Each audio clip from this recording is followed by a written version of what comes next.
Yo, what's up mga idol? Welcome back ulit dito sa aking YouTube channel. Ako po si Greg TV at nagbabalik na naman tayo upang maghatid sa inyo ng panibago na namang information tungkol sa biyahe.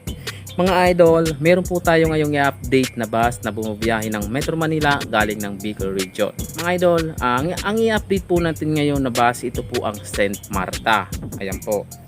I-update ko po ang St. Marta dahil dyan po sumakay ang aking asawa. So sa mga hindi po nakakaalam kung saan ang terminal nila dito sa Sorsogon, dyan po ang terminal ng St. Marta sa Kumadkad.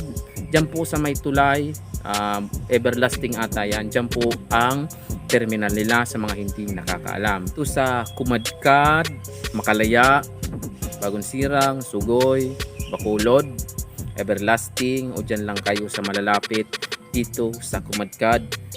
Pwede po kayo makipag-ugnayan sa akin para sa inyong pagbiyahe papunta ng Maynila. So, pwede kayo matulungan para sa inyong pagpunta ng Maynila kung kayo nahihirapang sumakay ng bus. Pwede po kayo magpa-reserve dyan po sa terminal ng St. Marta. So ang nire-recommenda ko po ay ito po ang St. Marta. Yan po ang bus na pwede kong may rekomenda sa inyo dahil dyan po sumakay yung asawa ko at meron po akong contact number na ibibigay sa inyo.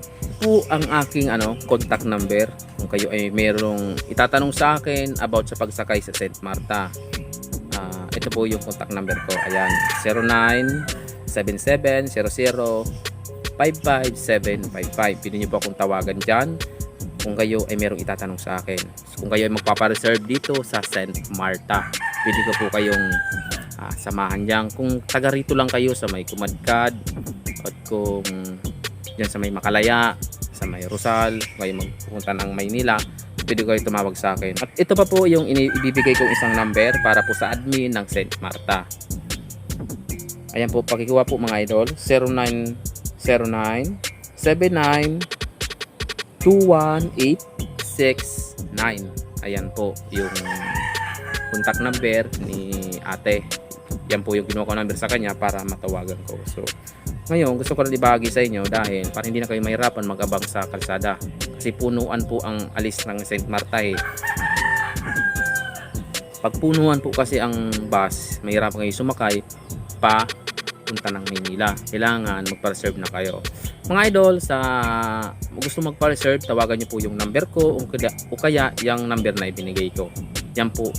Yung binigay ko pong unang number ay sa akin at yung binigay ko rin ng pangalawang number ay sa admin ng St. Marta. Okay mga idol, sa pamasahe po ng St. Marta galing po ng Kumadkad to PATX ay 1,100 po ang pamasahe.